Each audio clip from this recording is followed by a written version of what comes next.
everyone, and welcome back to another She Budgets YouTube video. For those of you who don't know who I am, my name is Sarah and I love all things budgeting, planning and personal finance. So in today's video, we are going to be doing part 4 of setting up my budget planner, and we are going to be looking at like the yearly bills tracker and the investment tracker and debt tracker. So let's get started. Okay, so this is the yearly bills tracker page. We have some columns here. So we've got the bills and subscription. We then have the amount. We have, so these, I'll zoom you in a little bit, sorry, so you can see. So up the top you have W, F, M, Q, and Y. So these stand for weekly bills, fortnightly bills, monthly bills, quarterly bills, and yearly bills. And then we have notes section. So I find the notes section is really helpful to write things like what date they come out, or if they're weekly, what day of the week they come out of your account. So any notes that you'd like to add there. If they've gone up in price, if they're halfway through the year, you could make a note of that too. So yeah, let's jump in and get mine all organized. So I'm going to start with my weekly bills that come out each week. So I have utilities. So I put a small amount into our utilities each week and pay it off. I put $140, so they're weekly, and that's on a Friday. And then we also have our mortgage is weekly. So currently it's $608. It is going to go up though. We fixed half of our mortgage at 1.9. And we've been lucky enough to still have that, but it does finish in January. So this amount will go up. And what I'll do is I'll just write the amount over here when it does go up, but hopefully we can get a good interest rate. Or hopefully the interest rates start coming down. That will be even better. And childcare is also weekly. I'm actually going to leave it blank because Sunny is going to go from 1 day to 2 days, and I'm not sure of the exact amount. So I'm going to leave that blank until I know that for next year. All right, moving on to our fortnightly expenses. So we have the Mazda car insurance.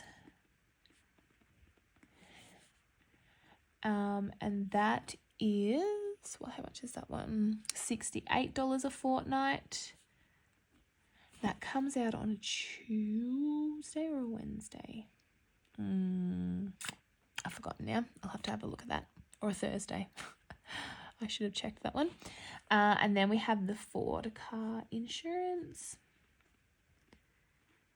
And that is $56. I don't know why they're different, especially when the Ford is brand new. Maybe because it's a ute, the Mazda, I'm not sure. And then we have swimming fees are fortnightly, and they are $98. They probably, all these prices will, I bet you, will all go up. We'll have to wait and see. House insurance, that just went up. It went up $22. Which was a pretty big jump, but I do feel like we are paying a pretty good monthly amount for house insurance. I got quotes from lots of other places and no one could match that. So I feel like we're doing okay with that. That comes out as well on the, I think it's the 4th of each month. Next we have Coles. So we pay $7 for this membership, and you get one shop a month, you get 10% off. So like it is so worth it, because like you could get like $30 off, and you're only paying $7 a month. So definitely worth it. So that's monthly. I don't know what date that is. I didn't write them down, sorry. So I'll have to do that later. Spotify is monthly, and that is $24 a month. Apple, it's like for Apple storage, is $4 a month. Then we have our caravan insurance. This also, I bet this will be going up as well. Probably get a letter about that one, an email. Monthly, $128. Cohen's phone is $29 for the month. My phone is under the She Budgets Like Business, so that's why I don't include it in this. We have Stan, $16 monthly. We have Netflix for $27 for the month. Now that they're all our monthly, well, actually, no, we got Disney. We just started that one. 17, I think, for the month as well. All right, next we have our gas bill. They're quarterly. I don't really know the amount that we will owe because I put in a little bit each week. We sometimes owe money. We sometimes are in credit. So I'll just leave them blank, but I know they come out quarterly. Yeah, so does electricity, water, and rates as well.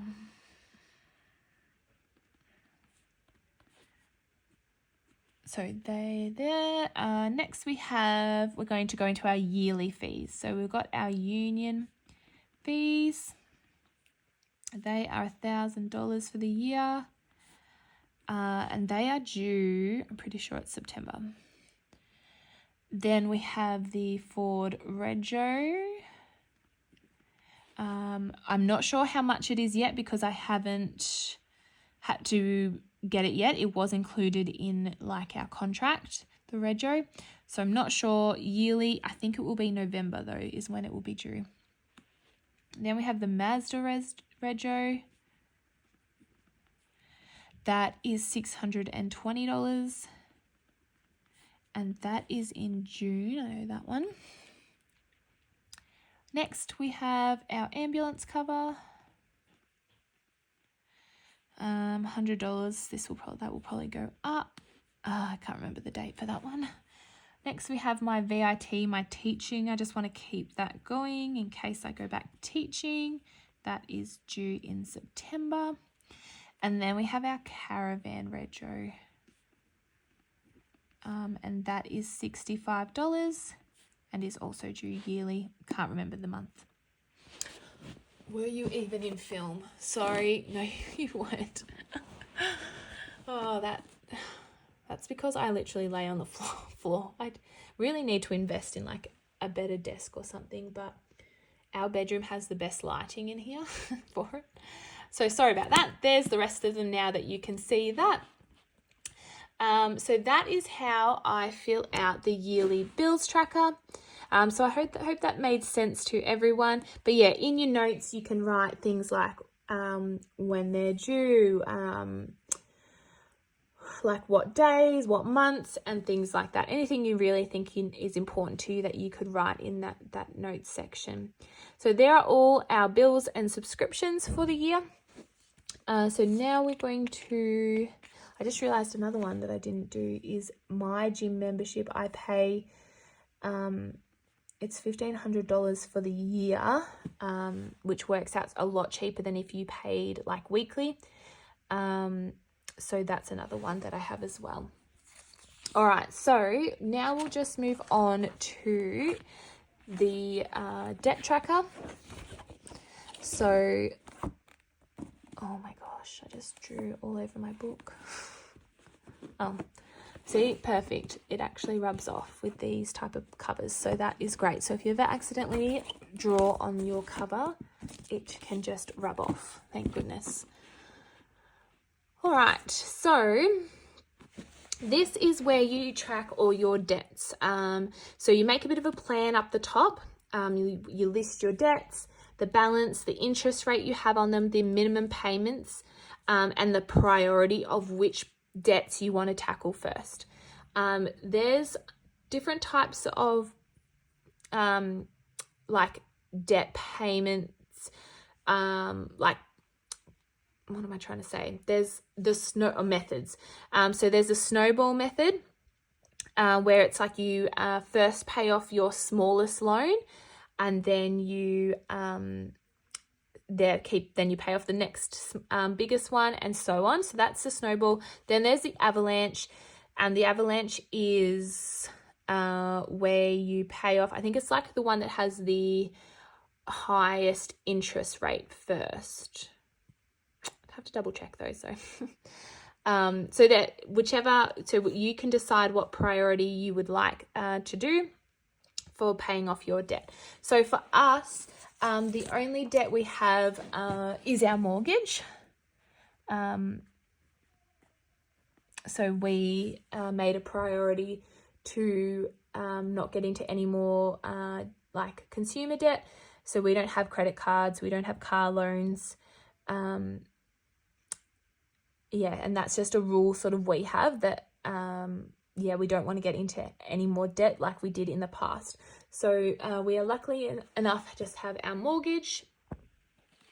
So the balance on our mortgage, I haven't actually looked at it for a while, but I think it's $480, but I'll have to check that. The interest rate, I'm going to leave blank because this will change in January when we come off that 1.9. So I'll leave that for now. So currently the minimum, I'm going to leave that also because that will also change. But it's our number one priority because it's our only debt. So if you have like credit card debt, car loan, you would list them here, fill in these sections of the interest, the minimum payments, and then you're going to list which one is your number one priority that you want to get rid of first. And then down here, we just have a bit of a debt tracker just to keep you sort of motivated and to keep going. So you can see the balance decreasing as well, because I think that's really important to see that, it is decreasing. You are doing an amazing job. So there you got your months, how much you paid for that month, and the balance for the end of that month. And you can see that decreasing. So you'd list all your debts there, all the different ones you'd have that you listed up here. So that is how you fill out the debt tracker page. So moving on to the investment tracker page, I'm not going to fill out anything on this page, but I'll explain it to you. I'll just get you into view. So you have it. This is where when you buy, if you buy stocks or shares in the share market, this is where you can track it. So you've got your date, you've got what the investment name you purchased. They all have a code. So what the code was, how many you bought, the quantity, the price you bought each one for, if there was any fees associated. So I know some people some companies have like $10 fee for purchases, and then the total cost of how much you spent in total. So just a bit of a tracker to track that. And then you can also down the bottom here track your investment portfolio balance. At the end of each month, you can see how your investment portfolio is going. So that'll be a really good one if one of your goals is to invest more. So that is how you fill out that page. And then we'll just do these final pages for this video. So these are the yearly financial tracker pages. So I added in an extra one because people really liked these. And it's just a good way to also see different, if you want to track something a bit differently with a graph. So you could either do like a bar graph where you color in, or you could do a dot graph where you see it like going down or going up. Depends what you're tracking. So for us, we are going to be tracking our superannuation. So I want to track that and see how that is going. For those people who aren't in Australia, so your superannuation, I think, is like your 401ks and things like that. So it's for retirement. So I'm going to track on my superannuation and see how we are progressing. And then I also would like to track our net worth. So each month I'm going to track our net worth and see also if that is increasing, which hopefully it will. So along here I'll do increments. So Haven't worked out what increments I would do yet, but I might do like 10,000 worth of increments starting at whatever I'm going to start at, and then track it each month. So I'm going to do that for those. I'll do the visual trackers in the next video because this one's getting a little long. So if you have any questions about those pages that I just filled in, please leave them below. If you are still wanting a budget planner, we do have some still available. We are getting low on stock though, so I would suggest jumping on that quickly if you are still wanting one. But yeah, thank you so much for watching, and I will see you in the next video. Bye.